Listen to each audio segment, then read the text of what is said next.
ময়মনসিংহ মুক্তাগাছা তারাটি ইউনিয়নের ৩ নং ওয়ার্ড শশা গ্রামে ঘটে যাওয়া অনাকাঙ্ক্ষিত ঘটনা নিয়ে আমরা আজকে কথা বলবো। আমরা আজকে দেখলাম যে ময়মনসিংহ মুক্তাগাছা তারাটি ইউনিয়নের ৩ নং ওয়ার্ড একটি রাস্তাকে বিরোধকে কেন্দ্র করে কিভাবে একটি বসতঘরকে আগুনে পুড়িয়ে দেওয়া হয়েছে। চলুন দেখা যাক বিস্তারিত ভিডিওতে। সেই দর্শক মন্ডলী, আমি এখন এসেছি। আপনাদের এলাকাটার নাম কি? শশা শশা খামারে বাজার শশা ৩ নং তারাটি ইউনিয়ন মুক্তাগাছা থানা। আচ্ছা আচ্ছা ভাই, আপনার নামটা কি? আমার নাম বিশ্বজিৎ চন্দ্র দাস নিমাই। বিশ্বজিৎ চন্দ্র নিমাই। আপনি একটা অভিযোগ করেছেন যে আমি দেখতে পাচ্ছি যে আপনার বাড়িঘর পুড়িয়ে দিচ্ছে। এটা কবে এটা ঘটনা ঘটেছে? এটা ঘটনা ঘটছে 25 তারিখ বিকালবেলা। আমার দরবার হওয়ার পরে আমি 26 তারিখে বাড়ি থেকে চলে যাই। 26 তারিখে বাড়ি থেকে চলে যাওয়ার পরে আমাকে গ্রাম থেকে উচ্ছেদ করে দেওয়া হয় এবং সাদা স্ট্যাম্পে সিগনেচার নিছে এবং নির্যাতন করছে। নির্যাতন করে আবার মাথার চুল পর্যন্ত কাটছে। আচ্ছা, কাটার পরে আমি এলাকা থেকে চলে যাই। চলে যাওয়ার পরে এরা 27 তারিখ সকালবেলা আমি ফোনের মাধ্যমে জানতে পাই যে আমার ঘর পুরাই দিছে। আচ্ছা, আপনার যে ঘর পুরাইছে, আমি আমার কারণে যেহেতু এই এলাকার মানুষ শান্তিতে বসবাস করবার হইতেছে না, আমার কারণে যেহেতু আজকে এত কমপ্লেইন, আমি বাড়ি থেকে চলে যাব, সেই ক্ষেত্রে আপনি কি করণীয়? ভাই আপনি প্যানেল চেয়ারম্যান দায়িত্বে আছেন তারাটি ইউনিয়নের। আমি গ্রাম আদালতের চেয়ারম্যান। আচ্ছা, ওনাকে মানে ভিক্টিমের যে কথা যে আপনি ওই যে প্রতিনিধি হিসেবে ওনাকে উচ্ছেদের বিষয়ে একটা সাদা স্ট্যাম্পে সিগনেচার নিচ্ছেন যে 5 দিনের ভিতরে চলে যাবে। তো এখন হচ্ছে 5 দিন পর যে আপনার বাড়িটা পুড়লো, মানে আপনি প্রতিনিধি হিসাবে দাবি করতেছেন যে হয়তো এই ঘটনা উনি ঘটাইতে পারে। তো এই আপনি সমস্ত লোকজন, আচ্ছা, ঘটনা উনি দাবি করতেছে যে উনি মাইমিনসিং ছিল না, মাইমিনসিং ছিল না। আচ্ছা, যাই হোক, ঘটনাটা হয়েছে মনে হয় সকাল 9টায়, ভিক্টিমের যে কথা সকাল 9টায়। তা আপনি যেহেতু প্রতিনিধি হিসাবে পরবর্তীতে আপনি জানতে পারছেন যে ওনার আসলে কি ওনার ঘটনা ঘটাইছে কিনা, এলাকার মানুষ ওনাকে দেখছে কিনা, এরকম কোনো তথ্য কি আপনার কাছে আছে? যে যে ঘটনাটা ঘটছে ওদিন ওনাকে এলাকার মধ্যে দেখছে কিনা, এরকম তথ্য আছে? শত প্রমাণ আছে। আরেকটা প্রশ্ন হচ্ছে যে সাদা স্ট্যাম্পে যে আপনি সিগনেচার নিলেন, এটা তো আইনগতভাবে ঠিক না। সাদা স্ট্যাম্প না, তো ও জরুরি ভিত্তিতে এখানে থাকার কারণে ও নিজে স্বইচ্ছা, এটা শুধু স্ট্যাম্প কে আনছি, এটা শুধু আমি না, আমার কথা শুনে আমি না, আচ্ছা আচ্ছা, প্রশাসনের লোকজন যে আসছে তাদের কাছেও সে স্বীকারোক্তি দিছে যে আমি এই মেয়েরে গোসলখানায় শ্লীলতাহানি করছি, বা ওর যে মা অসুস্থ, এখন মনে করেন একটা লোক যত খারাপই হোক, ওর কোনো ভাই বোন এখানে নাই, ওর মা হাসপাতালে, এটার দিক বিবেচনা করে এলাকার সমস্ত লোকের বইলা প্রশাসনের কাছ থেকে রেখে দেওয়া হয়েছে। ওইটার খেসারত মেয়ে পক্ষ থেকে আপনার কাছে কোনো লিখিত কমপ্লেন আছে, অভিযোগ আছে? মেয়ে পক্ষ যদি যেহেতু থানায় অভিযোগ নাই, আপনার মেম্বার হিসাবে কি আপনার কাছে কোনো লিখিত অভিযোগ আছে? থানা অবগত এই বিষয়ে। আচ্ছা, এবং অভিযোগ অবগত থাকলে আমাদের থানা আমরা দিব, থানার সাথে এখন যেহেতু ওই পর্যায়ে গেছে আমাদের তো অভিযোগ দিতে বাধ্য।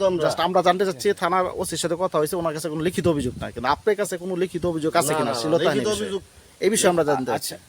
আচ্ছা, ব্যাপারটা হচ্ছে যে ও বলছেন যে এলাকায় এরকম নারীদের উত্তর করছে, অবশ্যই এটা অপরাধ, এবং তার বাড়ি পুড়িয়ে দেওয়া এটা অপরাধ। আমার কথা হচ্ছে আপনারা আসছেন, সব অপরাধ আপনারা আসছেন, শুনেন, আপনারা আসছেন, আমি শুরুতে যে কথাটা বলছি যে এলাকার জনগণ 20 জনের ভালো মন্দ একদিকে, আর আমার একক, আমি আমার কারণে যেহেতু এই এলাকার মানুষ শান্তিতে বসবাস করবার হইতেছে না, আমার কারণে যেহেতু আজকে এত কমপ্লেইন, আমি বাড়ি থেকে চলে যাব, সেই ক্ষেত্রে আপনি কি করণীয়? আপনি প্যানেল চেয়ারম্যান দায়িত্বে আছেন তারাটি ইউনিয়নের। আমি গ্রাম আদালতের চেয়ারম্যান। আচ্ছা, ওনাকে মানে ভিক্টিমের যে কথা যে আপনি ওই যে প্রতিনিধি হিসেবে ওনাকে উচ্ছেদের বিষয়ে একটা সাদা স্ট্যাম্পে সিগনেচার নিচ্ছেন যে 5 দিনের ভিতরে চলে যাবে। তো এখন হচ্ছে 5 দিন পর যে আপনার বাড়িটা পুড়লো, মানে আপনি প্রতিনিধি হিসাবে দাবি করতেছেন যে হয়তো এই ঘটনা উনি ঘটাইতে পারে। তো এই আপনি সমস্ত লোকজন, আচ্ছা, ঘটনা উনি দাবি করতেছে যে উনি মাইমিনসিং ছিল না, মাইমিনসিং ছিল না। আচ্ছা, যাই হোক, ঘটনাটা হয়েছে মনে হয় সকাল 9টায়, ভিক্টিমের যে কথা সকাল 9টায়। তো আপনি যেহেতু প্রতিনিধি হিসাবে পরবর্তীতে আপনি জানতে পারছেন যে ওনার আসলে কি ওনার ঘটনা ঘটাইছে কিনা, এলাকার মানুষ ওনাকে দেখছে কিনা, এরকম কোনো তথ্য কি আপনার কাছে আছে? যে যে ঘটনাটা ঘটছে ওদিন ওনাকে এলাকার মধ্যে দেখছে কিনা, এরকম তথ্য আছে? শত প্রমাণ আছে। আরেকটা প্রশ্ন হচ্ছে যে সাদা স্ট্যাম্পে যে আপনি সিগনেচার নিলেন, এটা তো আইনগতভাবে ঠিক না। সাদা স্ট্যাম্প না, তো ও জরুরি ভিত্তিতে এখানে থাকার কারণে ও নিজে স্বইচ্ছা, এটা শুধু স্ট্যাম্প কে আনছি, এটা শুধু আমি না, আমার কথা শুনে আমি না, আচ্ছা আচ্ছা, প্রশাসনের লোকজন যে আসছে হ্যাঁ হ্যাঁ, তাদের কাছেও সে স্বীকারোক্তি দিছে স্বীকার যে আমি এই মেয়েরে হুম গোসলখানায় হ্যাঁ শ্লীলতাহানি করছি, বা ও ওর যে মা অসুস্থ, হ্যাঁ হ্যাঁ, এখন মনে করেন একটা লোক যত খারাপই হোক, হুম হুম, ওর কোনো ভাই বোন এখানে নাই, হুম, ওর মা হাসপাতালে, এটার দিক বিবেচনা করে এলাকার সমস্ত লোকরে বইলা প্রশাসনের কাছ থেকে রেখে দেওয়া হয়েছে। মেয়ে ওইটার খেসারত মেয়ে পক্ষ থেকে আপনার কাছে কোনো লিখিত কমপ্লেন আছে, অভিযোগ আছে? মেয়ে পক্ষ যদি যেহেতু থানায় অভিযোগ নাই, আপনার মেম্বার হিসাবে কি আপনার কাছে কোনো থানা লিখিত অভিযোগ না অভিযোগ থাকলে দিয়েছে থানা কিনা? অবগত এই বিষয়ে, আচ্ছা, না, এবং অভিযোগ অবগত থাকলে আমাদের থানা অভিযোগ আমরা দিব। থানার সাথে আমরা এখন যেহেতু ওই পর্যায়ে গেছে, আমাদের তো অভিযোগ দিতে বাধ্য আমরা। জাস্ট আমরা জানতে চাচ্ছি, থানার ওসির সাথে কথা হয়েছে, ওনার কাছে কোনো লিখিত অভিযোগ নাই, কিন্তু আপনার কাছে কোনো লিখিত অভিযোগ আছে না, কিনা না, শ্লীলতাহানির লিখিত বিষয়ে? অভিযোগ এই বিষয়ে আমরা জানতে চাচ্ছি। আচ্ছা আচ্ছা, ব্যাপারটা হচ্ছে যে ও বলছেন যে এলাকায় এরকম নারীদের উত্তর তুলছে, অবশ্যই এটা অপরাধ, এবং তার বাড়ি পুড়িয়ে দেওয়া এটা একটা অপরাধ। অপরাধ। এবং আমার কথা হচ্ছে আপনারা আসছেন, সব অপরাধ আপনারা আসছেন, শুনেন, হ্যাঁ। আপনারা আসছেন, আমি শুরুতে যে কথাটা বলছি যে এলাকার জনগণ 20 জনের ভালো মন্দ একদিকে, আর আমার একক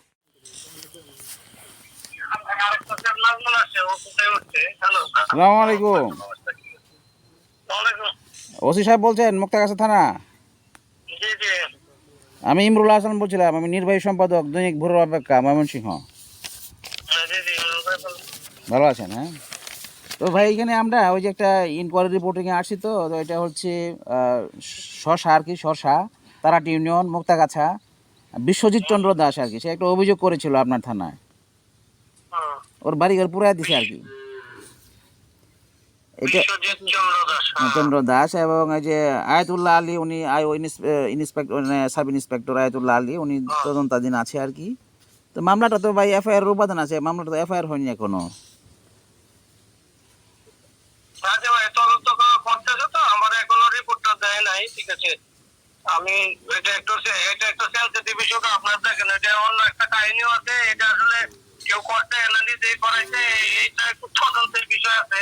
আমি নিজে একটু তদন্ত করব, ঠিক আছে। আমি কালকে একটু যাবো এলাকায়। না, ওনার বলে এখানে মনে করেন, কিছু আছে, আপনি একটু বুঝলেন, দেখেন বিষয় পুরো জিনিসটা দেখেন আর কি। না ওনার যে অভিযোগটা বাড়ি ঘর আমরা দেখছি, ঘটনাস্থলে আমরা ভিডিও করছি, ও দেখলাম যে ওনাদের বাড়ি পুরাই দিছে আর কি, ব্যাপারটা সম্পূর্ণ বাড়ি ওনার। আমাদের ভিডিও আছে, আপনি দেখাবো না আপনাকে, আর জিনিসটা আপনি এটা এফআইআর করেন এটা আর কি, ঠিক আছে ভাই? আচ্ছা ভাই, ঠিক আছে, দেখি আমি নিজে একটু দেখে নেই ভাই, আমি দেখবো, তদন্তরে তো দিছি, আমি নিজে একটু দেখে নিই। হ্যাঁ, মামলাটা তদন্ত করেন, এটা যে ফৌজদারি অপরাধ আগে পৌঁছে যে ঘটনা, ওগুলো আপনার, ওরা যদি কেউ অভিযোগ দেয় ওটা নিবেন, অসুবিধা নেই। তো ঠিক আছে ভাই, আপনার সাথে দেখা হবে ইনশাল্লাহ।